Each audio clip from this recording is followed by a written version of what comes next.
Hello everyone! September has been a whirlwind of a month, as many of you may have noticed if you follow me on Instagram. I signed up for Snapchat. My grandmother turned 80, even though she doesn't look a day over 65, God bless her.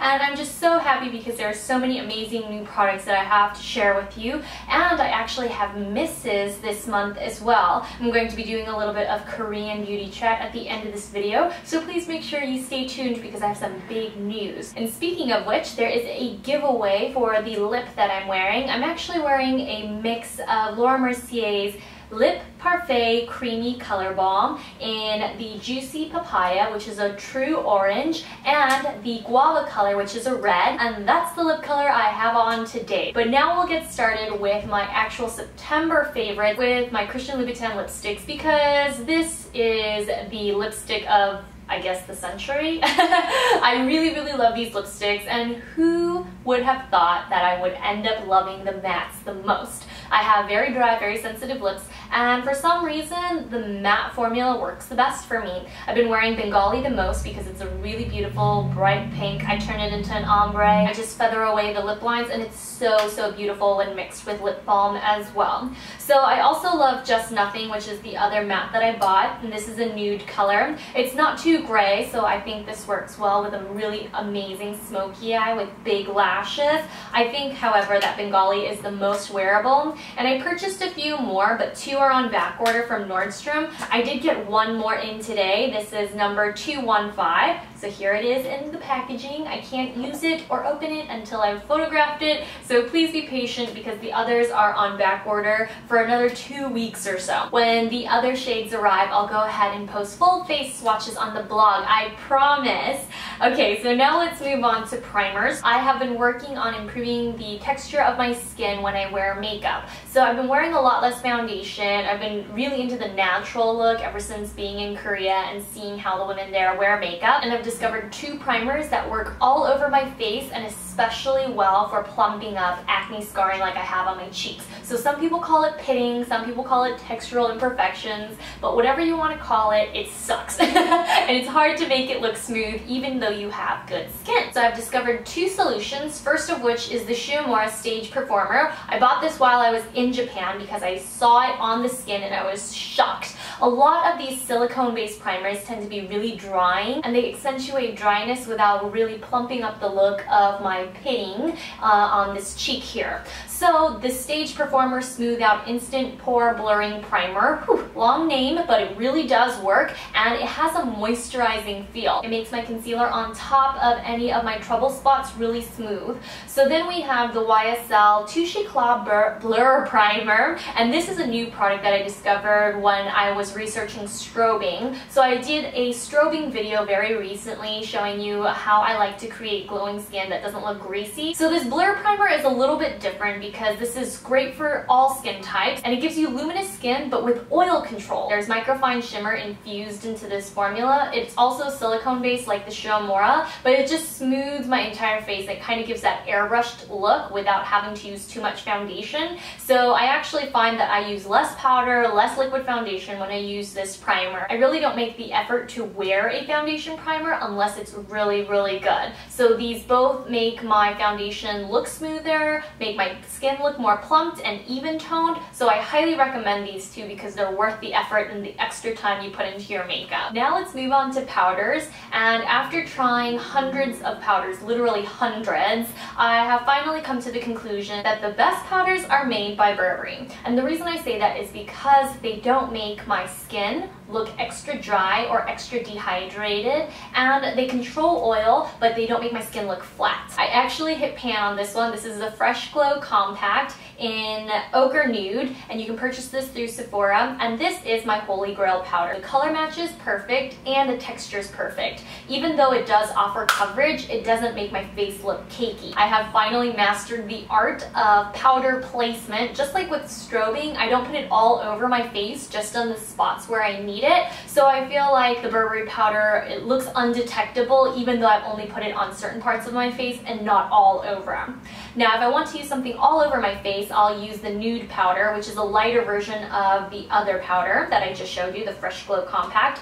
And this one has more of a baked texture. I like to use this one all over my face if I wear a particularly shiny foundation formula. A lot of the times I love to wear a really dewy, really glowy, luminous foundation, a liquid foundation, but then it doesn't last long or it slips and it slides, so I need to use a powder all over. I don't tend to use loose powder because it's messy and I don't find that a lot of them actually help my foundation last longer, so I've been using this one, and porcelain is again a perfect color match. Okay, so now I'm going to talk to you about Korean beauty.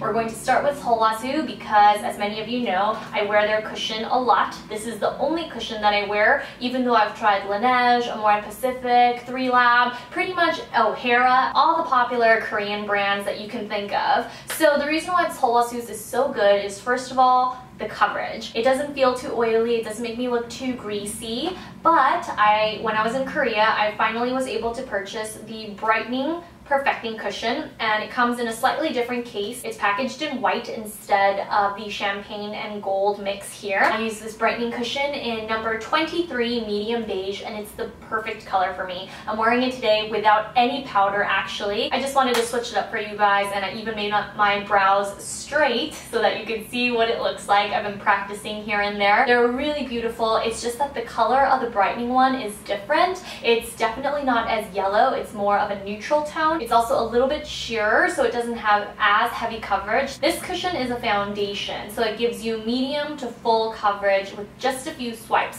whereas this one is more like a sheer to medium coverage cushion. The verdict is that I love both. They're very similar, it just depends on which one you have access to. So now for my misses, I actually bought both Seollwasu powders, and I just wanted to give them a go because I figured since I love the cushion so much, I would have to love the powder, right?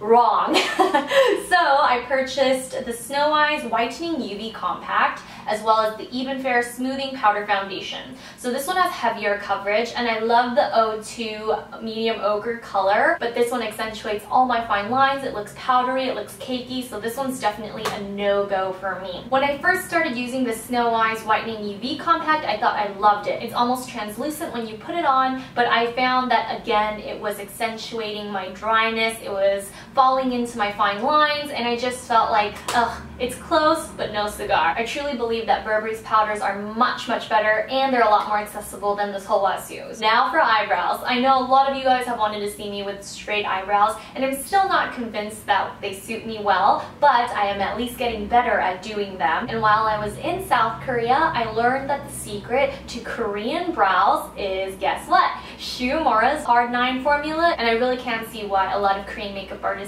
love Shu Uemura brow products so much, especially when it's sharpened into a sword. So this is my first time I've ever been able to try the Hard 9 pencil when it's been sharpened into this style, and it makes a huge difference. I really feel like the pencil goes on smoother, it's a lot more pigmented, and so I wish I could fly to Korea and have, or even Japan, and have my brow pencil sharpened like this every time, because it really does make a world of a difference. I actually asked one of the Korean makeup artists that I met to explain why the Hard 9 pencil works so well, and she said it's because it doesn't clump and it creates a really smooth eyebrow look so that it looks as natural as possible. Plus it's not too pigmented, so you don't get really dark brows. Then on the other hand, because I've been quite lazy with my brows, I have discovered that Suku's brow pen is just phenomenal when I'm in a rush. I just add a little bit of this because when I'm not wearing much makeup, doing a full brow routine like this looks like I've gone overboard. It just is too dark and too much for my face.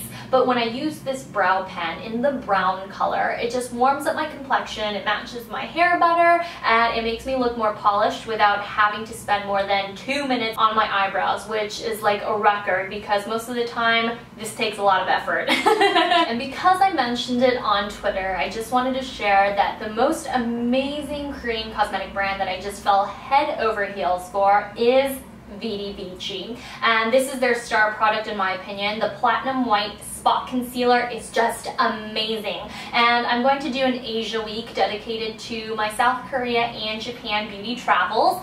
So I will share with you the best products that I have found and discovered and have fallen in love with. I'm in the process of putting together shopping guides so that I could recommend where you guys go and pick up products. So please hold all your Tokyo and Seoul beauty questions until Asia Week goes live. It starts in just a few days. Woohoo! So stay tuned for those posts because I promise you they're going to be really informative, and who knows, there might even be another giveaway. Alright, if that wasn't suspense enough, we're going to wrap up with my hair. I've been so fortunate to travel to all my favorite places like London, like Tokyo, and this time around, instead of packing just my body waver, I brought along this new tool, this beauty. Well, technically it's only half new. This is the base to my Whirl Trio, and this is an interchangeable new barrel, and it has a really sturdy, oversized clip, so it makes it really easy to curl my hair. And I've been loving this. I used it today to curl my hair. It just makes my life so much easier, and I love that it's been traveling with me, but it still looks like a brand new tool. It's actually a really genius concept because if you have the Whirl Trio set already, all you need to do is purchase the individual clip barrels separately. And no, they didn't pay to be part of this video or anything. I just really love their products, and I'm so excited that you guys have the opportunity to try a clip version instead of the clipless style that the Whirl Trio normally comes with. Don't forget to stop by my Snapchat RAEview to see more puppy updates. Bo has been much better about taking pictures, so I have been posting a ton of them on my Snapchat. And swing by the blog soon so that you can sign up to win my top 10 fall beauty must-haves.